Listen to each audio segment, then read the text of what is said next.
हालिया बारिशों के बायस रूद कोहियों में शदीद तुगयानी के सबब नाला संगड़ में कटाव ने नवाही बस्ती संघीवाली में दर्जनों मकानात मुनहदम कर दिए हैं।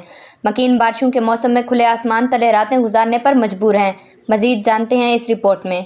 की नवाही बस्ती संघीवाला में जहां हालिया बारिशों की वजह से संगड़ नाले में शदीद तुगयानी आई और इस तुगयानी की वजह से कटाव हुआ और इस कटाव ने इस बस्ती में दर्जनों मकानात मुनहदम कर दिए।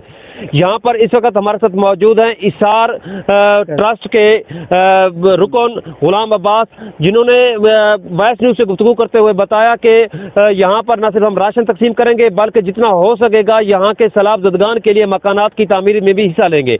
आइए उनसे पूछते हैं इस हवाले से उनका क्या कहना है। जी अस्सलाम वालेकुम वरहमतुल्लाहि वबरकातुहू। हम लाहौर से तशरीफ़ लाए हैं दी इसार ट्रस्ट की chairman madam professor doctor Tasneem Raza साहबा की तरफ से 14 अगस्त से जो सैलाब आया था उस इलाके के अंदर तहसील तौसा के अंदर हमने 120 छतों का सामान मुहैया किया है। उन लोगों को 500 टेंट दिए हैं। हमने 4000 के करीब पहले राशन दे चुके हैं और 25 लाख के करीब हम नकदी वहाँ पे तकसीम कर चुके हैं। परसों हमने ये वीडियो देखी थी इस संगी वाला की।